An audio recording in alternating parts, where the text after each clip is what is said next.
Welcome, Gunrunner.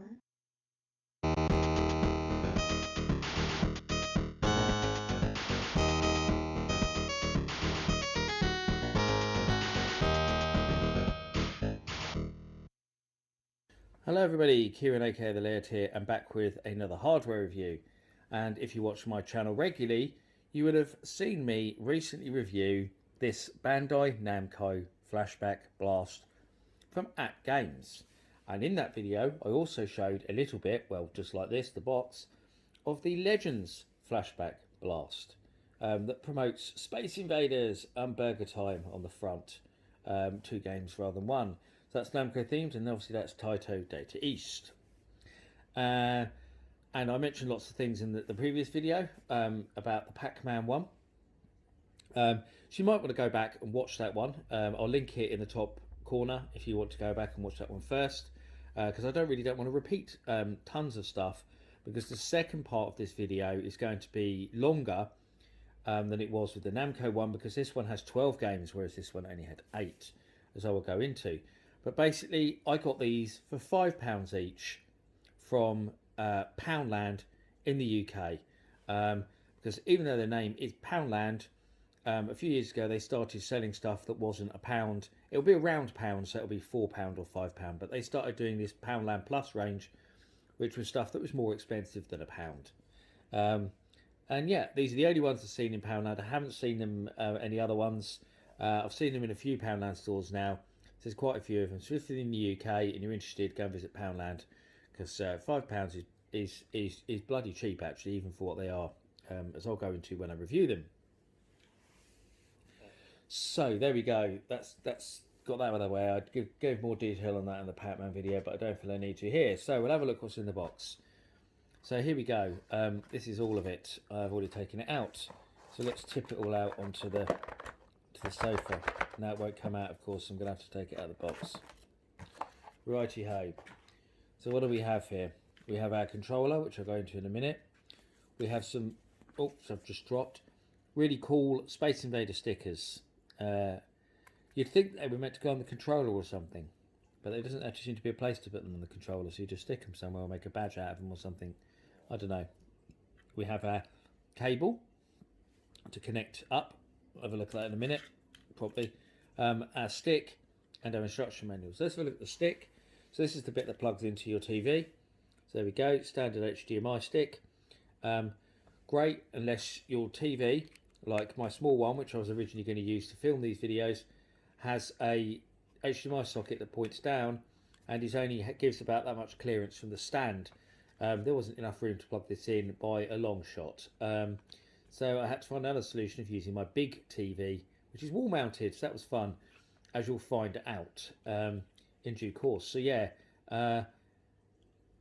kind of cool that it's just a stick, but it's quite a large stick, as you can see, especially if I put it next to the controller.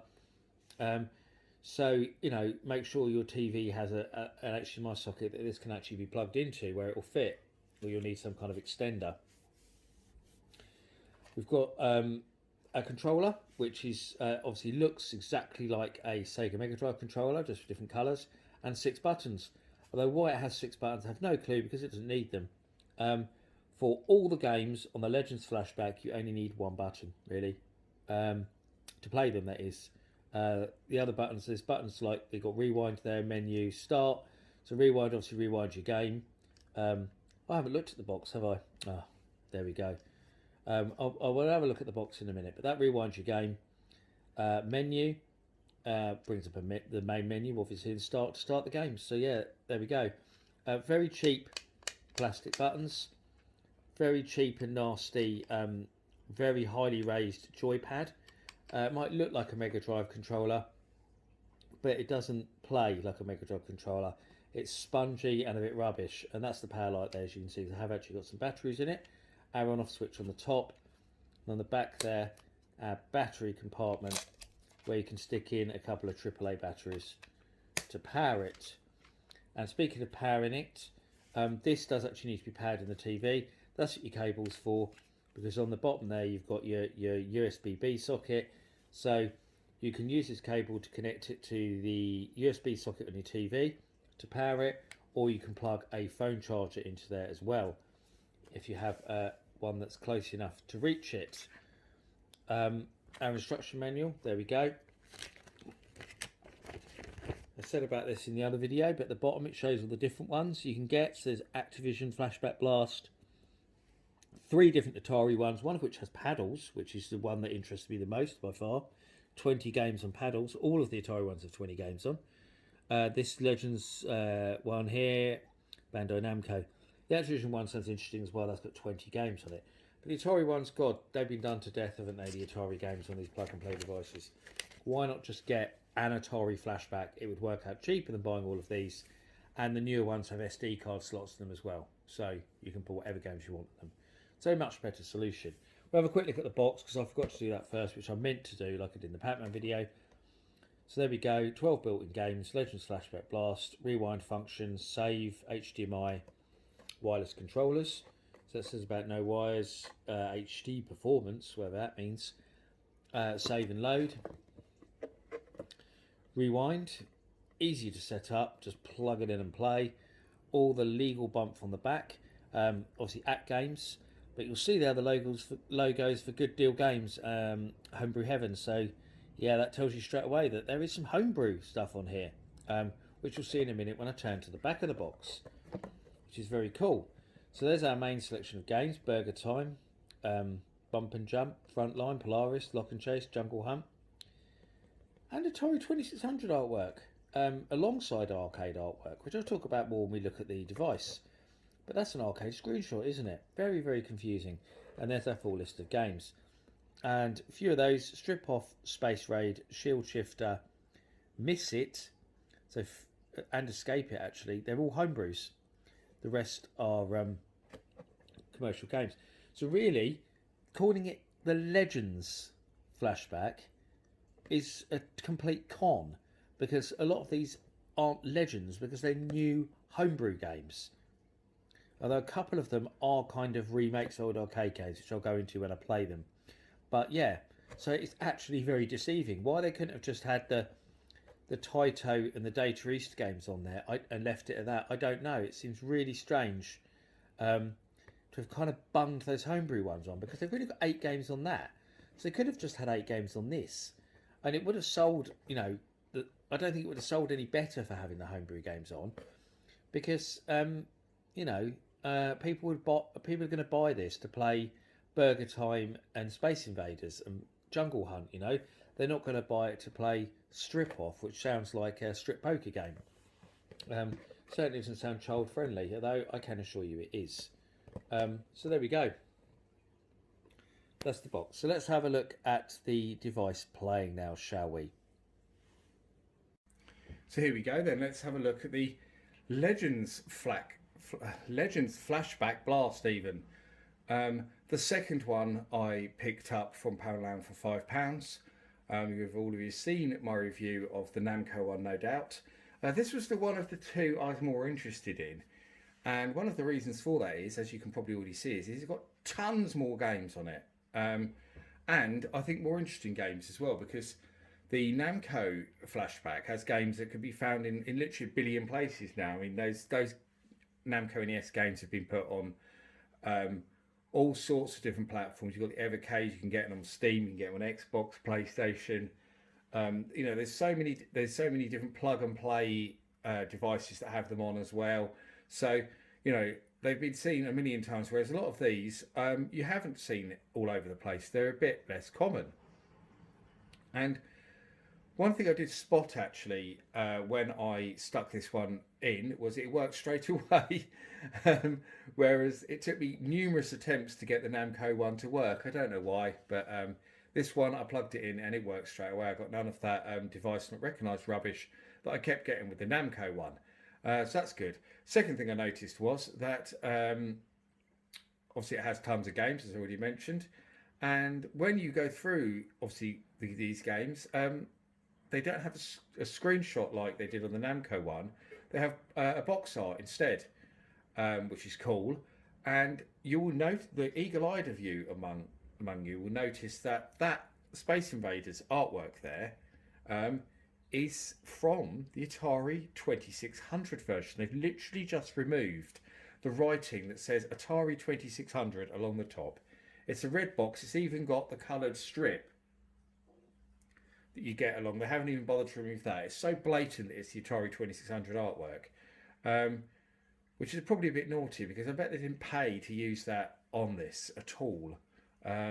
You would have thought they would have used Namco artworks. It seems, not Namco, Taito's own artwork. So it's strange that they've used the 2600 one there. So let's flick through them a minute. Burger Time, there. That's like the arcade flyer. Burning Rubber, again, they've used the 2600 artwork. That's from the Mattel and Actually, I think that might even be the Telegames release, the artwork they've used there. The Telegames version. Escape It, again. That's the 2600 artwork because it's a homebrew. You can even see that homebrew having Good Deal Games. Frontline, that's Coleco's Atari 2600 artwork and box again. Jungle Hunt, again the 2600 box with just 2600 removed. Strip Off there, which again is a homebrew. Space Raid, another homebrew. They're using all the homebrew artwork here. Shield Shifter, again the same thing. Polaris, but they've used the arcade artwork. It seems that one, not the Tiger Vision. Doesn't seem to be a Photoshop Tiger Vision box. Miss It. Lock and Chase. See, again, they've used arcade artwork. They haven't used 2600 artwork. So we've got Lock and Chase is obviously Data East, whereas most of the other ones there you can see are Taito. Burger Time, obviously Data East as well. So let's get Data East, and we've got Taito, as I already mentioned. When we were looking at the actual box and stuff like that. So let's have a look at a few of these. I'll try to go through them as quickly as possible because there's a lot more of them to get through than there is the Namco one. So obviously, when you see that it's the 2600 artwork on the title screen, you would think that it's the 2600 version, but it's not. It is a new version, really. It's not the. I want to say it's the arcade version. Because obviously the arcade version was actually in black and white and had screen overlays. So you may remember that there's a version of Space Invaders that appears on some of the Atari Flashback consoles. The sound seems a lot quieter on this than it was on the Namco one. So let's turn that up. And yes, it's that same kind of modern redo, so to speak, of Space Invaders that was on the Flashback devices, the handheld and the plug in the TV ones. And I remember a lot of people were annoyed then that it was this and not the 2600 version, because obviously this wasn't authentic at all to the 2600. And here it seems fine, but it was badly used on the 2600 Flashback. So let's go out of that quick. And we'll go down to Burger Time. And the game starts straight away, and it is the absolutely abysmal 2600 version of the game, and not the NES version as a lot of people would probably have expected it to be, me included, because the NES version of Burger Time has already been used on a lot of different devices. I mean, this version is just horrible because it just doesn't look like Burger Time.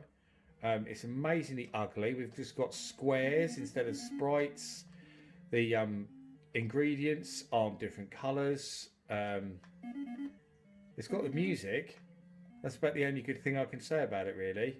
It plays okay, I suppose, but it's just not Burger Time, and it's really, really awful conversion. I don't know if someone's done a more modern homebrew version of Burger Time for 2600, but I'm sure they could do a lot better than that. So, Bump and Jump. Again, 2600 version. So in a way, again, it seems weird that this is clearly 2600 games on here. All 2600 games, apart from that weird Space Invaders. So they seem to have basically just copied all the versions that they've already put on Atari Flashbacks, because this already appeared on several of the Flashbacks. So there we go, Bump and Jump. Great little game, actually. And in this case, the 2600 port is really good. It's probably one of my favourite games that Mattel made for the 2600, along with like Deadly Discs, which was also absolutely awesome. There we go, I've crashed. So quit that.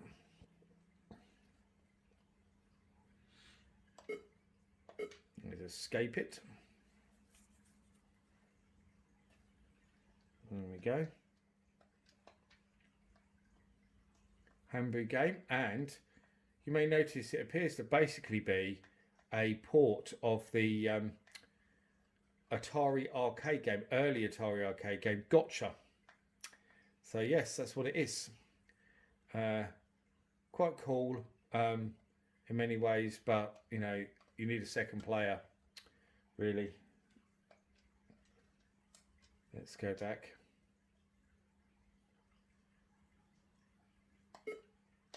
There's Frontline. Probably the earliest, is the earliest actual like Commando game. A lot of people will say, what's that focus gone? Commando clone, but really actually Commando clone Frontline. Frontline was the first game like this. And all subsequent ones like Commando and Akari Warriors copied it. Although obviously Frontline is quite rough with its strange sprites and stuff.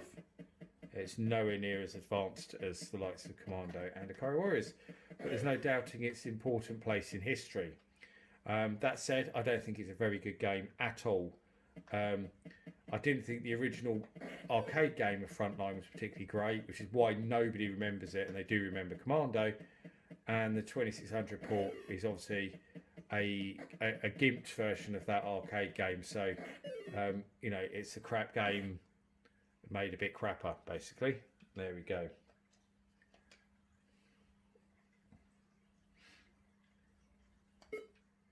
Jungle Hunt. See, in this case, we've got to be happy with the 2600 version because it's actually really good.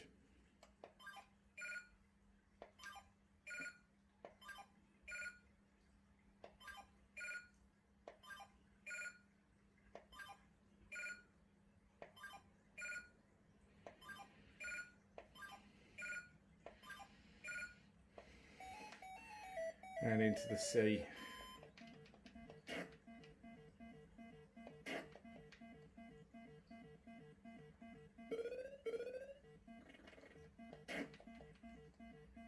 Very good. Great conversion. Really is a very good conversion indeed. Let's go to strip off.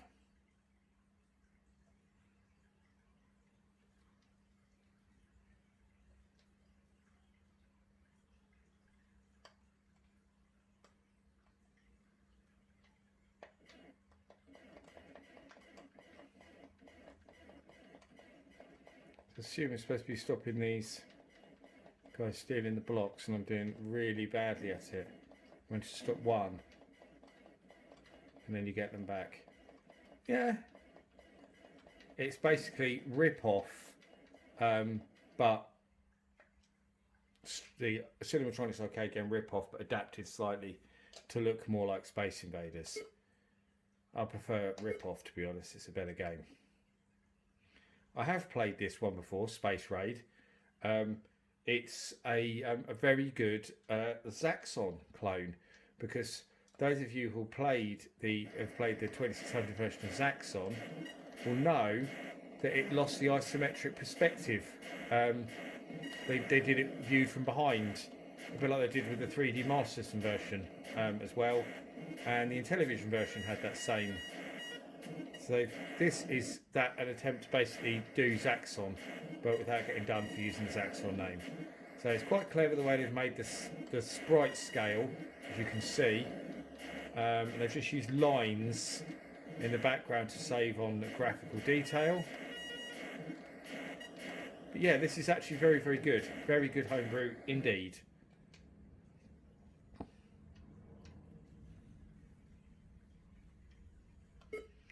Shield Shifter, again, I've played this because I have it on my Atari Flashback handheld.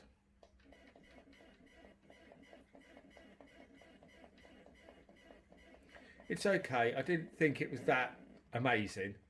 Killed him. That's all you got to do. Really break through that and kill him. It's all right. It's a fun diversion, I suppose, but it's not nothing groundbreaking. It's certainly not one of the best games on there. Polaris. And you see, this 2600 version again, it's really strange the way the only game that's not the 2600 version is the is Space Invaders.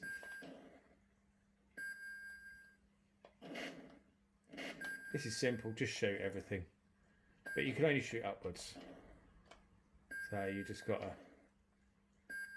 Very good, actually. I think that Polaris is a really underrated game, and what's especially interesting about Polaris is as well is that the 2600 version is better than the arcade game, because the arcade game only had like literally this section repeats, whereas the 2600 game adds new bits in.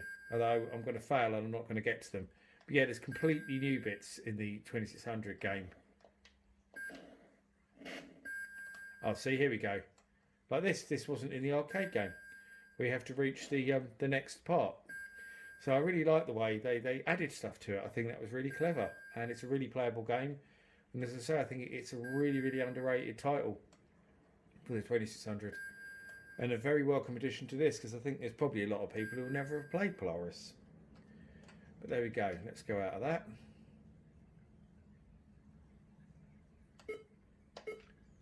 Miss It. Another one I have to confess I've never played. So I assume I've got to not hit that for as long as possible. So this is another quite simple little mini game really. Oh, they grow a number. I see. It's just a high score chasing thing. It's alright. It's nothing that exciting though, is it really?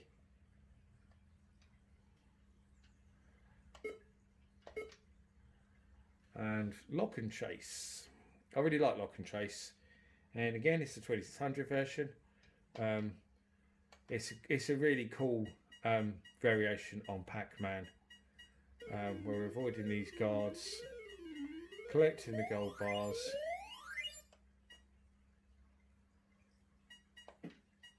And we've got these doors that we can put in place, as you can see.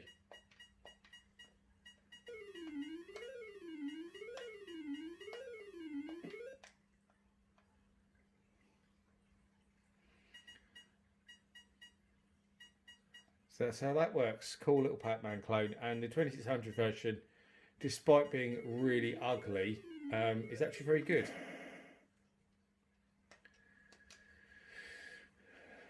Plays well. And there we go, that's our lot. Again, you can do menu, and we've got just some information about it, not very exciting. So there we go, so you've basically got 11 Atari 2600 games, including some homebrews, and one random remake of Space Invaders, the original Space Invaders. It seems quite odd, as I say, because the rest is all 2600 stuff. So, overall thoughts. Better than the Namco one. You've still got the same crappy, cheap plastic joypad to play it with. But it seems to be a bit more responsive on this one than on the Namco one. I'm not exactly sure why, but it does seem to respond better. It seems to work a bit better. The game selection's better because it's a lot more stuff you haven't played before. One of my cats is now screaming at me. I don't know if you can hear him, but there we go. So yes, it's a much better game selection. Why are you screaming at me? There we go. Much better game selection, more interesting stuff. I mean, great stuff on here like Bump and Jump. Space Invaders is always a classic. Shame it's such a terrible version of Burger Time on here. I mean, there's plenty of dross, I suppose, but Jungle Hunt's really good. Burning Rubber's really good. Space Invaders is always fun. Lock and Chase is really good. Polaris is really good. Space Raid is excellent. Homebrew. That's the best of the homebrew titles on there. But still, would I go out and pay full price for it? Nah.